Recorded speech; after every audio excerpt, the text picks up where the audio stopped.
नमस्ते। आप पृथ्वी पर रहते हैं। इसमें बहुत सारी शानदार चीजें हैं, लेकिन वे यहाँ क्यों हैं? बाइबल के पास एक कहानी है बताने के लिए। शुरुआत में जब कुछ भी नहीं था, न कोई जगह थी, न कोई समय था, तब केवल भगवान थे, जो हर जगह और हर समय मौजूद हैं। वह स्वयं अस्तित्व हैं और उनके पास सब कुछ है, इसलिए उन्हें दुनिया बनाने की जरूरत भी नहीं थी।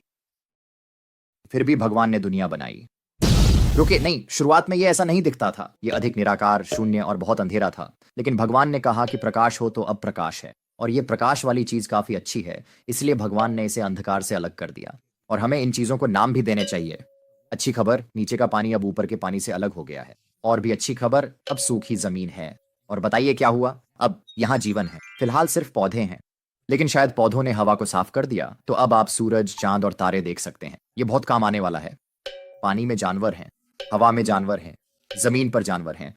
और अब समय है भगवान की अब तक की सबसे शानदार रचना का। भगवान ने एक इंसान बनाया जिसका नाम आदम रखा और उसे एक शानदार बगीचा दिया, लेकिन वह फिर भी अकेला था, तो भगवान ने उसे एक पत्नी दी। इन दोनों तरह के इंसानों को एक ही चीज से बनाया गया है, लेकिन वे अलग भी हैं ताकि वे एक दूसरे के साथ संबंध बना सकें। भगवान ने उन्हें बहुत सारे पेड़ दिए, लेकिन दो बहुत महत्वपूर्ण पेड़ भी दिए। उन्हें इस पेड़ से खाने की अनुमति है, क्योंकि अगर वे ऐसा करते हैं तो वे हमेशा जीवित रहेंगे। लेकिन भगवान ने उन्हें इस पेड़ से खाने से मना किया, क्योंकि अगर वे ऐसा करते हैं तो वे मर जाएंगे। ये तो काफी साफ चुनाव लगता है ना? असल में एक सांप ने कहा, जो असल में शैतान था, भगवान नहीं चाहते कि तुम इस पेड़ से खाओ, क्योंकि तब तुम उनके जैसे बन जाओगे, और वह नहीं चाहते कि तुम बहुत शक्तिशाली हो जाओ।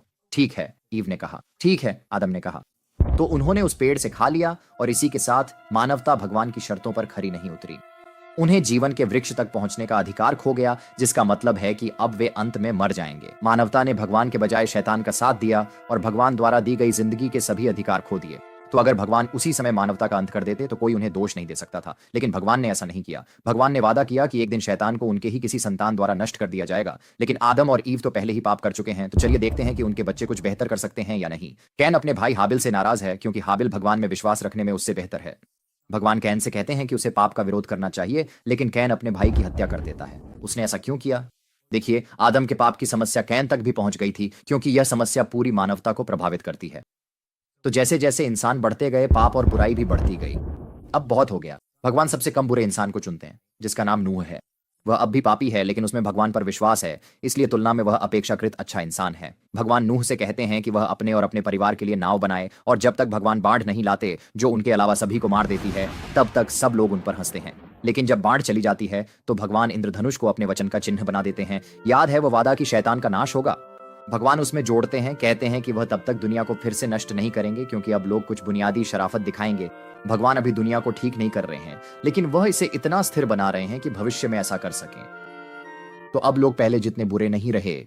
वे इतने अच्छे हैं कि समाज में मिलकर काम कर सकते हैं, लेकिन इतने बुरे भी हैं कि अपने घमंड में भगवान तक पहुंचने के लिए एक विशाल मीनार बना डालते हैं। और जब बुरे लोगों को बहुत ज्यादा ताकत मिल जाती है, तो वे खतरनाक हो जाते हैं। इसलिए भगवान सबकी भाषा अलग अलग कर देते हैं और पूरी मीनार वाली योजना को नाकाम कर देते हैं। तो अब लोग अलग अलग देशों में बंट गए हैं, और इन देशों के अपने अपने देवता हैं। लेकिन क्या यह अच्छा नहीं होता अगर कोई एक ऐसा देश होता जो सिर्फ एक सच्चे भगवान को समर्पित होता? तो भगवान ने अब्राहम को अपने लोगों का पिता बनने के लिए चुना, और भगवान ने वाचा को अपडेट करते हुए कहा कि वह एक ऐसा राष्ट्र बनाएंगे जिसका इस्तेमाल वे दुनिया को ठीक करने के लिए करेंगे। भगवान ने अब्राहम से वादा किया कि उसके उतने ही बच्चे होंगे जितने आसमान में तारे हैं, और अब्राहम ने कहा, यह कैसे मुमकिन है? मेरी पत्नी तो बहुत बूढ़ी है। लेकिन अब्राहम ने फिर भी भगवान की वाचा पर विश्वास रखा। तो क्या इसका मतलब है कि वही चुना हुआ है जो शैतान को हराएगा? अफसोस की बात है, नहीं, क्योंकि अब्राहम ने भी पाप किया जब उसने राजा से कहा कि उसकी पत्नी असल में उसकी बहन है, लेकिन उनके बच्चे जरूर होते हैं। इनमें से एक ने भगवान से संघर्ष किया, इसलिए उसका नाम इस्राएल पड़ा, जिसका मतलब है भगवान से संघर्ष करने वाला, और उसके बच्चे इस्राएल की 12 जातियों में बदल जाएंगे। उसने भगवान से संघर्ष किया क्योंकि पाप अब भी एक समस्या है। अगर आपको लगता है कि आपका परिवार खराब है, तो यह परिवार इतना बिगड़ा हुआ था कि इन्होंने जोसेफ को मिस्र में गुलामी में बेच दिया। लेकिन जब वह वहां था, तो भगवान ने उसे यह क्षमता दी कि वह मिस्र को भुखमरी से बचा सके। अब मिस्र जोसेफ को पसंद करता है, और एक महान क्षमा के कार्य में जोसेफ ने अपने बाकी परिवार को भी मिस्र में उसके साथ रहने के लिए बुला लिया। इस तरह भगवान ने अपने लोगों के माध्यम से बुरी चीज को अच्छी चीज में बदलकर अपनी महिमा प्रकट की। शुरुआत में मिस्रियों को इजरायली पसंद आते हैं, लेकिन जब उनकी संख्या बहुत बढ़ जाती है, तो मिस्र उन्हें पसंद करना बंद कर देता है और उन्हें गुलाम बना लेता है। मूसा भी उन्हीं इजरायलियों में से एक है, और जब वह देखता है कि एक मिस्री एक इजरायली को पीट रहा है, तो वह उस मिस्री को मार डालता है। चलो इजरायलियों, उठो भाई, तुम हमें मुसीबत में डाल दोगे। तो मूसा को मिस्र से भागना पड़ता है, और वह कहीं दूर एक वीरान जगह चला जाता है, एक भेड़ पालक बन जाता है, शादी करता है और खुशी खुशी रहने लगता है। लेकिन एक दिन भगवान मूसा के सामने एक जलती हुई झाड़ी में प्रकट होते हैं और कहते हैं कि अब आखिरकार वह समय आ गया है जब इजरायलियों को वह भूमि मिलेगी जो भगवान ने उन्हें वादा की थी। तो भगवान मूसा से कहते हैं कि वह मिस्र के शासक से जाकर कहे कि मेरे लोगों को जाने दे। तो मूसा मिस्र वापस जाता है और फिरौन से कहता है, मेरे लोगों को जाने दो। नहीं, लेकिन भगवान मूसा को मिस्र में विपत्तियां लाने की शक्ति देते हैं। मेरे लोगों को जाने दो वरना नदी खून बन जाएगी। नहीं। या फिर हर जगह मेंढक आ जाएंगे। नहीं। जूं। नहीं। मक्खियां। नहीं। पशुओं की मौत। नहीं। फोड़े फूंसी। नहीं। ओले। नहीं। टिड्डियां। नहीं। अंधकार। नहीं। हमें जाने दो वरना तुम्हारे पहलौठे बेटे मर जाएंगे। नहीं। लेकिन फिर पहलौठे बेटे मर जाते हैं तो फिरौन कहता है, ठीक है, तुम लोग जा सकते हो। तो इजरायली वादा किए गए देश के लिए निकल पड़ते हैं। लेकिन जब वे आधे रास्ते पहुंचते हैं, मिस्र अपना मन बदल लेता है और उन्हें वापस लाने के लिए अपनी सेना भेज देता है। वे उन्हें लाल सागर के किनारे घेर लेते हैं। हमने तुम्हें चारों ओर से घेर लिया है। अच्छा देखो, मूसा कहता है, ये देखो। तो लाल सागर का पानी दो भागों में बंट जाता है। इजरायली बचकर निकल जाते हैं, लेकिन जब मिस्री उनका पीछा करते हैं तो पानी फिर से मिल जाता है और वे डूब जाते हैं। अपने सफर के दौरान वे माउंट सीनै पर रुकते हैं ताकि भगवान उन्हें कानून दे सकें जो उन्हें वादा किए गए देश में रहने के लिए चाहिए। मूसा कानून लेने के लिए पहाड़ की चोटी पर जाएगा तो वह कहता है, जब तक मैं नहीं लौटता किसी झूठे देवता की पूजा मत करना। भाई, बोर हो रहा हूं, चलो कुछ झूठे देवताओं की पूजा करते हैं। तो वे एक सोने का बछड़ा बनाते हैं और उसकी पूजा करते हैं। इसी बीच पहाड़ की चोटी पर भगवान की उपस्थिति पहाड़ पर उतरती है और मूसा को पत्थर की तख्तियों पर कानून मिलता है जिसमें 10 आज्ञाएं भी शामिल हैं। लेकिन जब मूसा वापस नीचे आता है और इजरायलियों को झूठे देवता की पूजा करते हुए देखता है तो वह इतना गुस्सा हो जाता है कि पत्थर की तख्तियां तोड़ देता है। तो वह फिर से पहाड़ पर जाता है और नई पत्थर की तख्तियां ले आता है। और भगवान वाचा में ये जोड़ते हैं कि अगर लोग वाचा के प्रति वफादार रहेंगे तो वह उन्हें कानून और भूमि देंगे। तो चलिए देखते हैं कि वे कितने वफादार रहते हैं। लोग प्रतिज्ञात भूमि के पास पहुंच रहे हैं, लेकिन वहां पहले से ही दुष्ट कनानी लोग रहते हैं। उनके पास मजबूत किले और बड़े डरावने सैनिक हैं और इजरायलियों को भूमि पर कब्जा करने के लिए उनसे लड़ना पड़ेगा। चलो दोस्तों, बहादुर बनो, भगवान तुम्हारे साथ होंगे। नहीं, हम बहुत डरते हैं। तो इजरायली मुड़ जाते हैं। वे भूमि पर आक्रमण नहीं करते, जिसका मतलब है कि उन्होंने भगवान की वाचा पर विश्वास नहीं किया। इसलिए उनकी सजा यह है कि उन्हें सिनाई रेगिस्तान में 40 साल तक भटकना पड़ेगा। लेकिन मूसा का क्या? उसने तो कुछ गलत नहीं किया, तो शायद वही चुना हुआ है जो शैतान को हराएगा। असल में नहीं, मूसा ने भी एक चमत्कार गलत तरीके से किया था, इसलिए उसकी सजा यह है कि वह प्रतिज्ञात भूमि में प्रवेश करने से पहले ही मर जाएगा। लेकिन फिर अगली पीढ़ी के इजरायली जोशुआ के नेतृत्व में उस भूमि में प्रवेश करते हैं, तुरही बजाकर यरीहो नगर को गिरा देते हैं और बाकी कनानियों को बाहर निकाल देते हैं। बहुत बढ़िया, अब आखिरकार हमारे पास अपनी जमीन है, लेकिन हमें कौन शासित करेगा? तो भगवान न्यायाधीशों को नियुक्त करते हैं ताकि वे लोगों पर शासन करें और उन्हें दुश्मन राष्ट्रों से बचाएं, क्योंकि इस समय के दौरान एक पैटर्न चलता है जो कुछ इस तरह है। जमीन में शांति होती है, लेकिन फिर लोग आलसी हो जाते हैं और भगवान को भूल जाते हैं, तो भगवान उनके दुश्मनों को उन्हें जीतने देते हैं।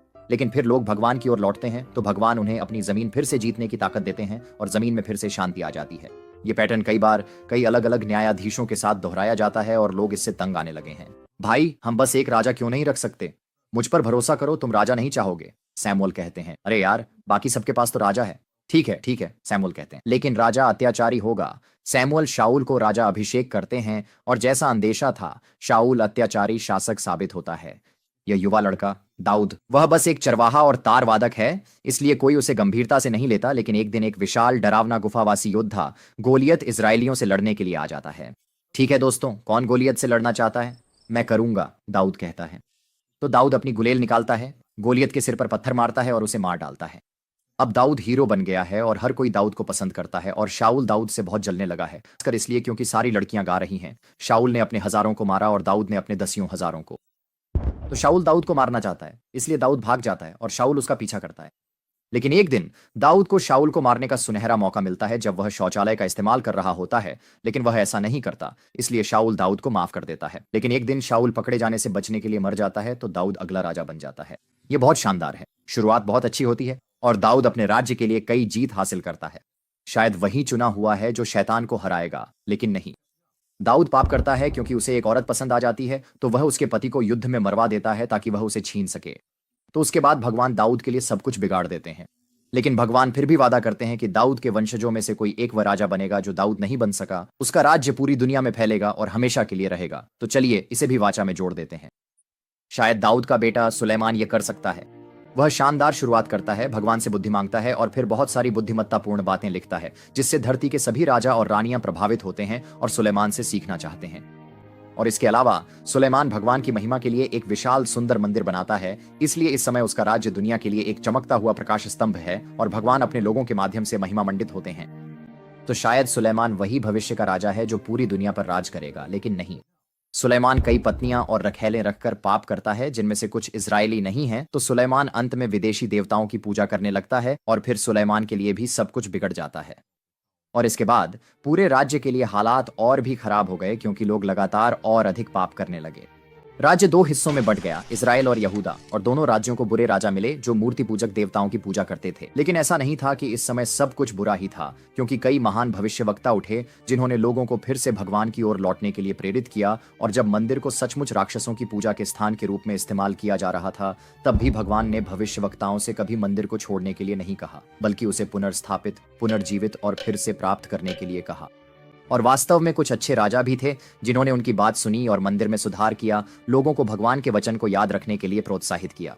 लेकिन इन सब के बावजूद अंततः इजराइल को अस्सुर ने निगल लिया, यहूदा को बाबुल ने निगल लिया। उन्होंने मंदिर को तोड़ डाला और इसराइलियों को निर्वासन में ले जाया गया। आखिरकार फारस में एक अच्छा राजा आया जिसने इसराइलियों को अपनी भूमि पर लौटने दिया और यहां तक कि उन्हें उनका मंदिर फिर से बनाने के लिए पैसे भी दिए। शायद अब आखिरकार उस शाश्वत राज्य का समय आ गया है, इसलिए वे मंदिर का पुनर्निर्माण कर रहे हैं। अरे, ये बहुत शानदार होने वाला है। मुझे नहीं पता दोस्त, ये पहले जैसा नहीं है। वे कुछ हद तक निराश थे कि शाश्वत राज्य का समय अभी नहीं आया है, लेकिन फिर भी उन्हें परमेश्वर की वाचा पर विश्वास था कि यह अंततः होगा। और भविष्यवक्ताओं ने इस भविष्य के राजा पर बहुत ध्यान केंद्रित करना शुरू कर दिया, उसे मसीह या मनुष्य का पुत्र जैसे नाम दिए। दानियेल ने कहा कि यह राज्य सभी अन्य राज्यों से अधिक समय तक टिकेगा। मीका ने कहा कि यह राजा बेतलेहम में जन्म लेगा। यशायाह ने कहा कि यह राजा अपने लोगों के पापों के लिए कष्ट सहेगा। और जकरयाह ने कहा कि परमेश्वर स्वयं हमारे साथ रहने के लिए आएगा। क्या इसका मतलब है कि यह राजा स्वयं परमेश्वर होगा? हर कोई इस मसीह के बारे में सोच रहा है। वह कब आएगा और वह कौन होगा? इजराइल की एक महिला जिसका नाम मरियम है, एक स्वर्गदूत को देखती है जो कहता है कि वह एक बच्चे को जन्म देगी। वह बच्चा अपने पूर्वज दाऊद की तरह एक राजा होगा और उसका राज्य कभी समाप्त नहीं होगा।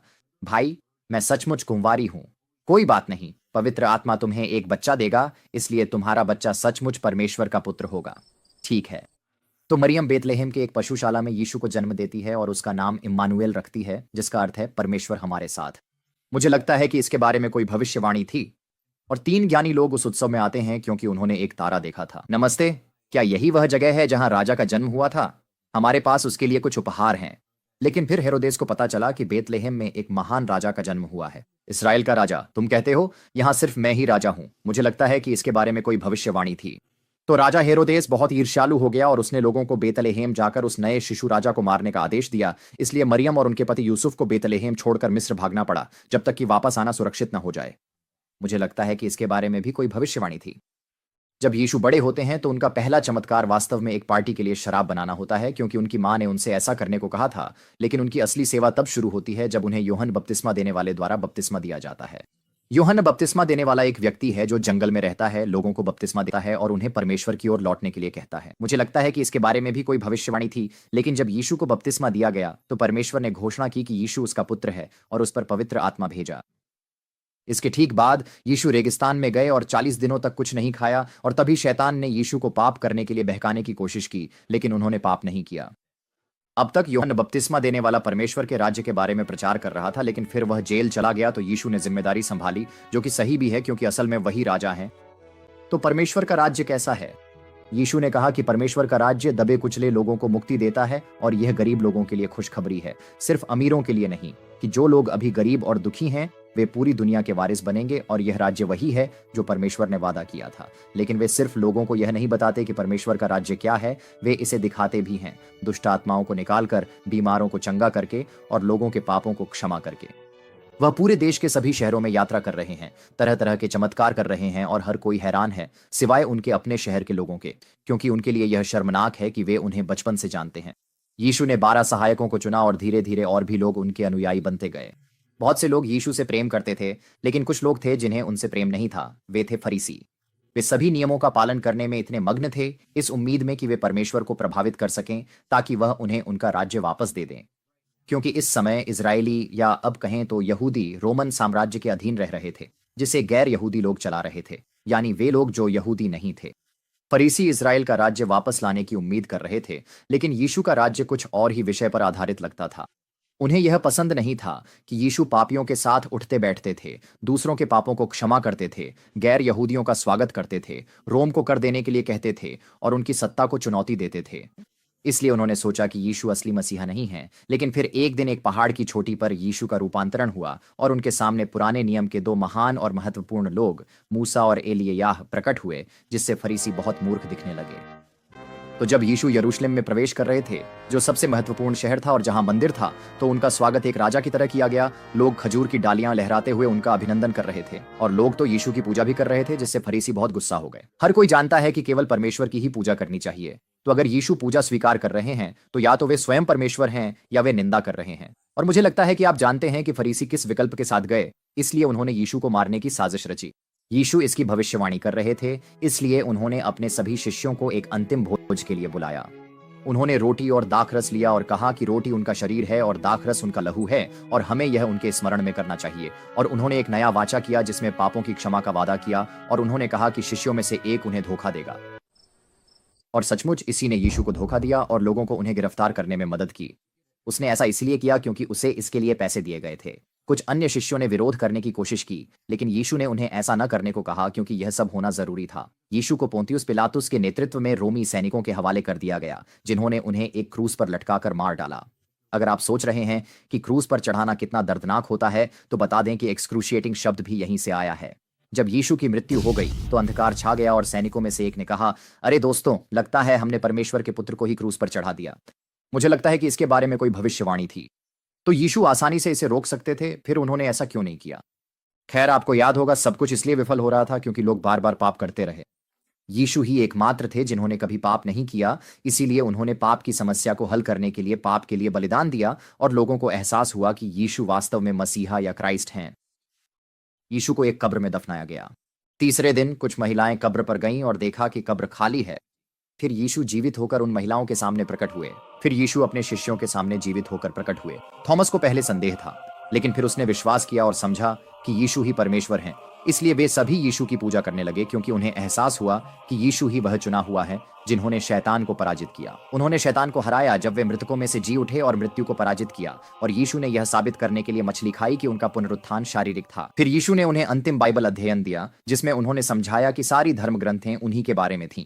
वह यह सब उन्हें चर्च बनाने के लिए प्रशिक्षित करने के उद्देश्य से कर रहे थे। रुको, हमें यह सब क्यों करना है? क्या यीशु अब अपना राज्य शुरू नहीं करने वाले हैं? यीशु ने कहा कि यह जानना उनके लिए नहीं है कि वह कब होगा, लेकिन फिलहाल चर्च ही राज्य है। और उन्होंने उन्हें आदेश दिया कि वे पूरी दुनिया में लोगों को बपतिस्मा दें और सभी राष्ट्रों को परिवर्तित करें। और इसके साथ ही यीशु स्वर्ग में आरोहित हो गए, लेकिन उन्होंने वादा किया कि वे एक दिन वापस आएंगे। और इस बीच उन्होंने पवित्र आत्मा को भेजा ताकि वे चर्च बनाने के लिए उन्हें सामर्थ्य दे सकें। तो अब यीशु स्वर्ग में हैं, लेकिन ऐसा नहीं है कि वह चले गए हैं। वह स्वर्ग से चर्च के माध्यम से अपने राज्य पर शासन कर रहे हैं, और जब वह वापस आएंगे तो स्वर्ग को पृथ्वी पर लाकर उसका उद्धार करेंगे। तुम जानते हो कि यीशु मृतकों में से जी उठे थे। वह न्याय के दिन सभी को मृतकों में से उठाएंगे। वह शैतान को अंततः नरक में डाल देगा और वह मृत्यु को भी नरक में डाल देगा, ताकि मृत्यु अब और अस्तित्व में न रहे और हम अंततः जीवन के वृक्ष से खा सकें और हमेशा के लिए एक परिपूर्ण संसार में रह सकें। तो सब कुछ क्यों अस्तित्व में है? यह सब यीशु और उसके राज्य के लिए है।